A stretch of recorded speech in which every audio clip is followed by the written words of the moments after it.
I can go back to places 20 years ago, 30 years ago in the mountains. I remembered that one little spot. It's just, I don't know how else to describe it. You just have to be out here to enjoy God's great creation. And this is what he created. Man can build lots of impressive things. They can't come close to what the good Lord has done to the United States of America. I remember sitting in my daddy's stand, my camo on and my gun in hand, praying the Lord would send something our way. And as we sat, I learned a thing or two about God's creation and my dad's values, lessons that shaped the man I am today. Oh, and when I think on all the memories of my faith and family, I just stop and thank the Lord for the way it was, before all the distractions, when we would sit and imagine the way it was, I thank God every day, the way it was. All right, you know, so we're up north, about 50 miles. He's down there where all the elk are. Yep. And They They migrated south, and so he's having encounters first day, right? And we're still trying to figure these bulls out up north where we are. We're And still trying to get close enough to see if it's a cow or a bull. exactly, exactly. So that was the first couple of days for us, just trying to get them figured out.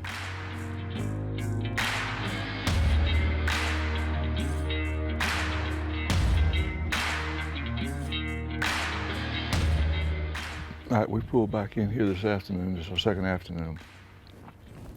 These bulls are bedded all on the face of this mountain up here. And we've been watching one kind of up feed, and we just heard a couple of bugles in here, different bulls. So we're gonna take it a hike, cut the distance. They don't like to move out of that timber until close to dark. We're gonna get closer to them, try to get one in range before it gets dark this afternoon. You know, we come in tired, not doing a whole lot, and then Lynn will call us at night. Y'all do anything? No, he said, man. He said, I had 7 over here and 5 over there. Yeah, it got hard to listen to. Yeah. Well, but one good thing about it though, we had to go way up on top of this big hill to make our telephones talk or text either one. So I didn't get to give you the play-by-play. What was Just a going on? little bit, just a recap is all it was. We was getting the cliff notes. Yeah.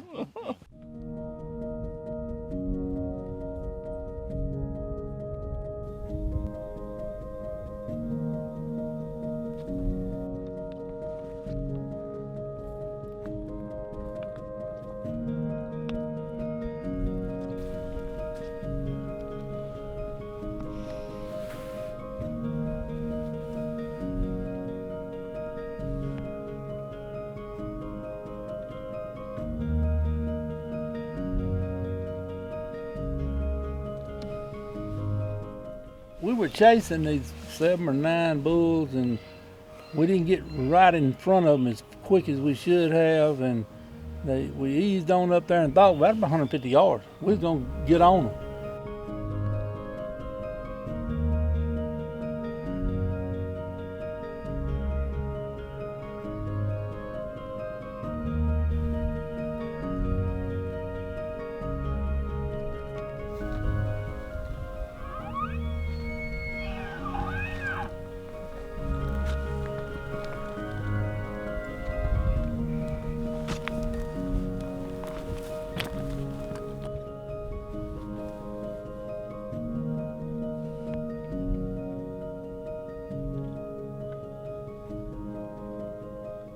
I had a little bit of a letdown when our guide Brandon said, we can't cross that fence. No.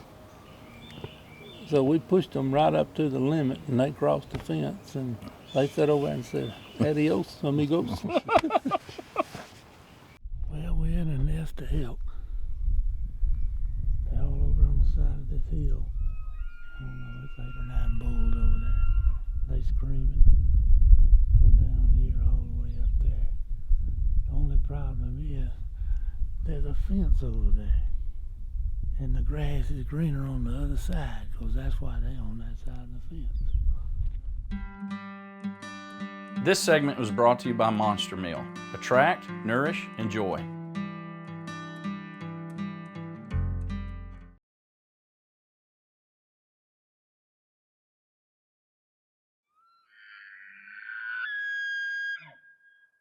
Thinking, look at these trees over here. We just use the edge of them.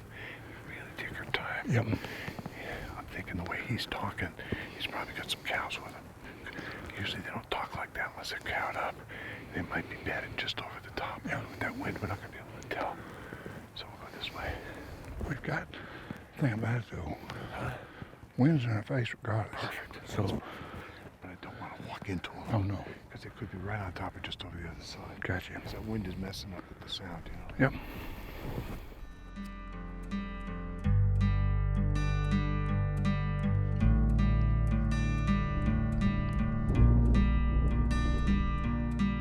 You know, we had a crosswind this morning, but I don't know if we can hear straight into that wind. Well, he'll hear it. He'll hear it. The question is, what will he do? Yeah. That's why we need to get down a ways, because he'll probably, if he comes, he's going to circle to try to get uphill you a little bit or off on your side. So I think when we get down over here and send you down maybe 50, 60 yards down that way and get set up down there, and I'll stay down over in here. Let's try that. Okay.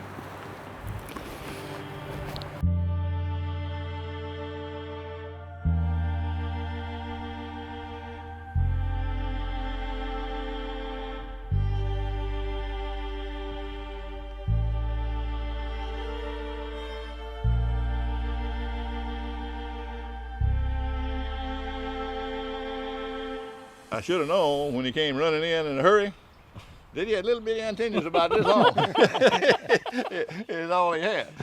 And he was in and out. He did great. He just didn't have enough antennas. He was a Jake, yeah. Oh, got a bull raking a tree in front of us. Got about 10 cows right below him, in between us and him. Trying to call him off, but I think we're gonna have to close the distance.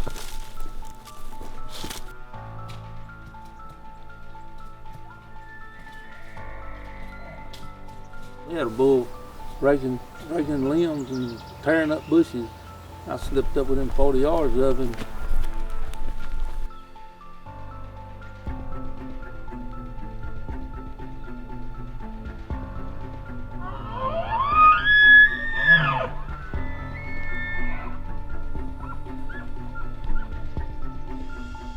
There's these two women laying over there, Jane. Jump up, Ruin everything. open their mouth at the wrong time. Just like an old hen turkey. That's it, just like turkey. Gavin and I are at different parts of the ranch, but we're walking and calling and trying to find elk. And Kenny sits up at the water hole. Yeah. He's got his case running his own camera, I think, isn't he? Yeah. And it's got great footage of a bull coming in and playing in the water. And I was still trying to get my camera set up and the tripod working and all the things I needed to do. And I looked up and the bull is walking in. And I mean, I had just got there.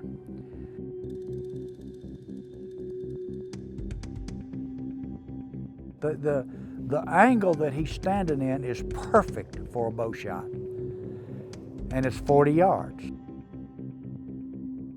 I'm thinking about it. I'm trying to make up my mind whether I'm going to try to shoot him or not. And I said, well, no, I don't need to do this. I don't need to do this. He crawls in the water and he splashes around the water. It's about a 10-minute encounter with this bull. I was hoping when he walked away, he would walk toward me.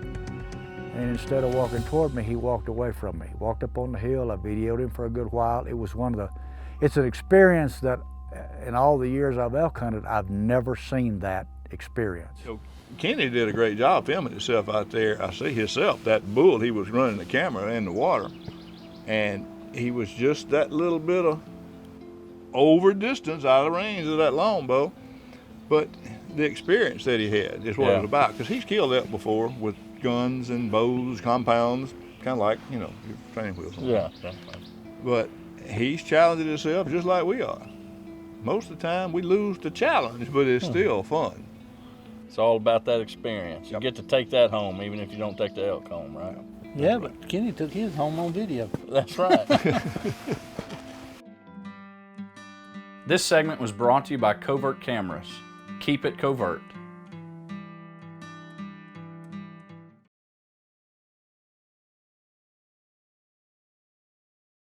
We got into a bunch of elk bulls. I'm talking about one day, and it was something like 7 or 9 bulls There we you were go, looking at. That's total for me the whole week. Yeah, but what happened? We didn't get in front of them quick enough, and they kind of went over the fence. I guess that man had a sewer leak. Yeah. Grass. Grass was green over there, was. Oh, we got a bull popped out on the ridge over there, and Cal called at him. Looks like he's coming in on a string, so we're gonna get set up and see what happens. I hear another one way off up there, and this bull kind of hangs up that we was going thinking was coming on. He hangs up a little bit, and I heard that other one again, and we're set up waiting for this one to come out, and then I look to the left, and here's the other bird.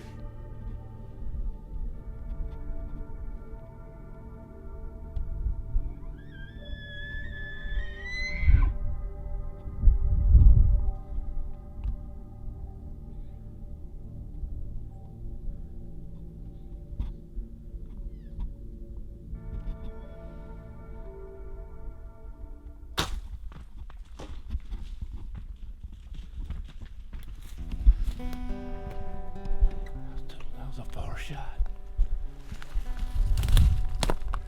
That was a long shot. I don't know how far it was. We missed him though. Clean miss. He spun around. It was going good right now. Did you get penetration? Oh. In the air, he was like this, and he wheeled, and the arrow went where he was at. Missing, that's just, might as well accept it. That's part of bow hunting with compounds or longbows even. I just seem to miss quite a bit. Proof's in the pudding. That's right.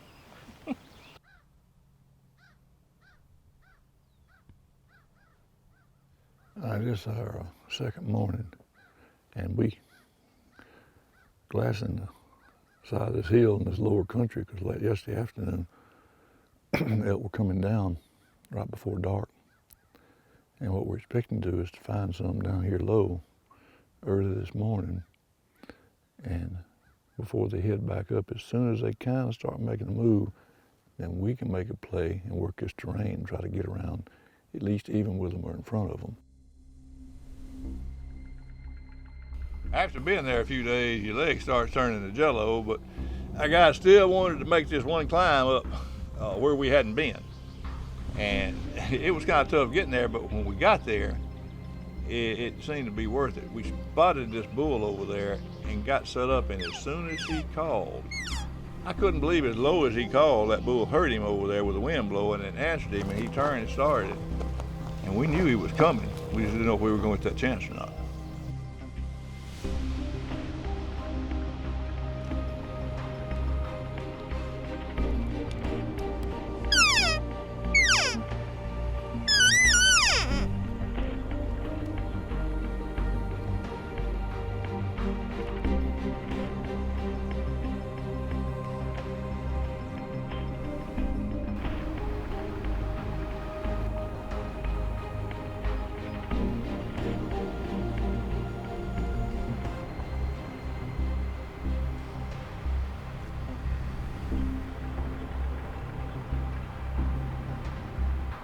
He's facing us, not going to take that shot.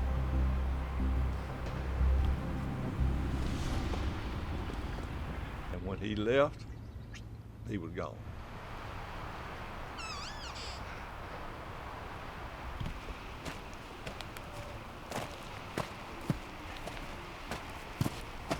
He's still in that little cut. He's still right over there.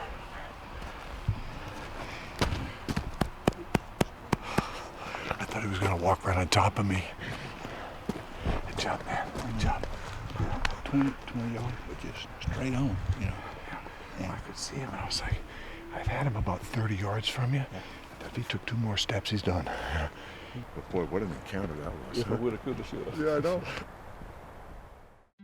This segment was brought to you by WTL Ministries, reaching outdoorsmen with the gospel of Jesus Christ.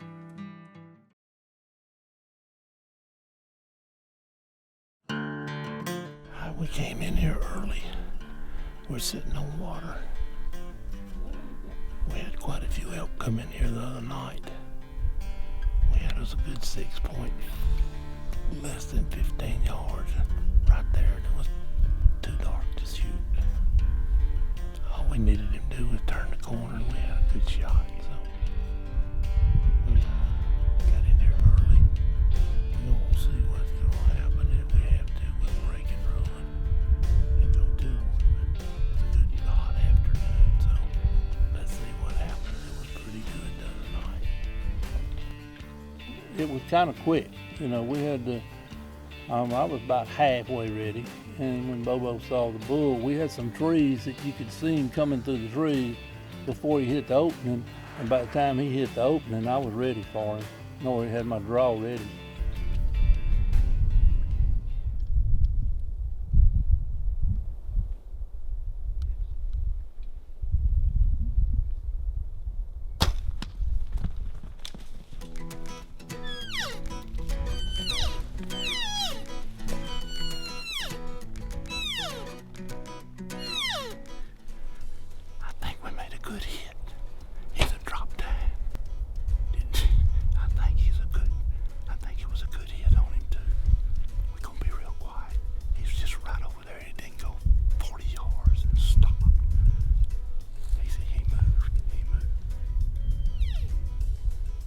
All right, well, after all the stalking and calling and all, was sitting on this water hole, and I think we finally got a bull on the ground, and he had a drop time, we thought.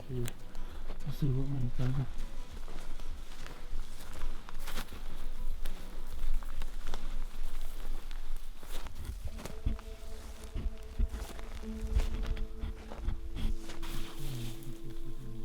We did have a little bit of blood, and we tracked him for about 200 yards, and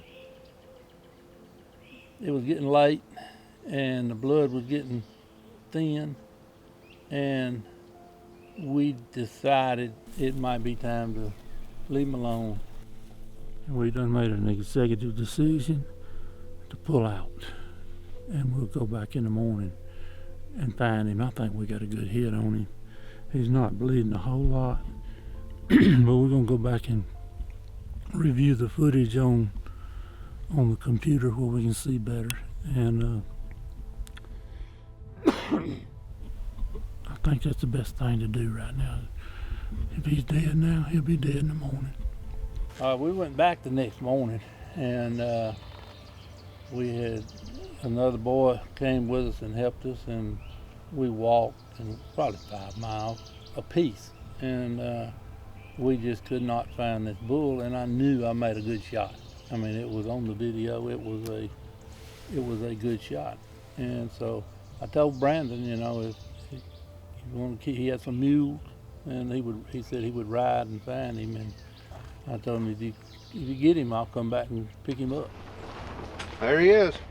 Is that cool or what? How about that? That horn comes out over here.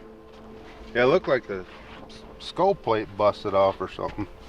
Came off the side, down, and he was like this, but when he turned like that, and it just showed, it seemed like it dropped, you know, and you could see it. So he wasn't huge, he just kind of Just different. neat as he could be. I guess probably just to think through this whole episode of our elk hunt and the experience we had in New Mexico, it reminds me a lot of chasing after stuff. You know, we chase after things in this life, just like we chase after those elk. In my experience in New Mexico, it seemed like I was always behind them, looking for them, running after them, and you know, in life we chase after a lot of things. There's a man in the Old Testament by the name of Solomon. He was a king in Israel, and he was very wealthy. He had a lot of possessions. He had a lot of temporary things. And he chased after knowledge, things he could put in his brain. He chased after pleasure, things he could put in his body. He chased after money and resources, things he could put in his bank account. And you know, we do that in this life too, and we chase after the things that are temporary. And we neglect the things that are eternal. And the one thing that's eternal that lasts forever is our relationship with Jesus Christ. We chase after bulls on mountains in New Mexico, but those are temporary things. Those are experiences we have. But when we run after God and we have a relationship with Him, based upon His Son who died for us, the Lord Jesus, we then find that sustains us and fills a void in us for all of our life. Have you ever found God? Have you ever had a relationship with Him? Began that relationship with Him through His Son Jesus? You know, on the bottom of the screen, there's going to be a website. It's inthehunt.org. You can get on your smartphone or your computer and type that in. Walk you through a series of questions on how you can begin a relationship with Jesus Christ, and then you can talk to somebody in a live chat format, and maybe you have some questions about the Lord, things you've thought about. You can talk to them, and our prayer is that you would begin that relationship with Jesus Christ. Hey, thanks for watching The Way It Was. This show is brought to you by Scent Crusher, Three Rivers Archery, Monster Meal Deer Attractant, Covert Scouting Cameras, Montana Decoy, Striker Concepts, Plot One Seed, WTL Ministries.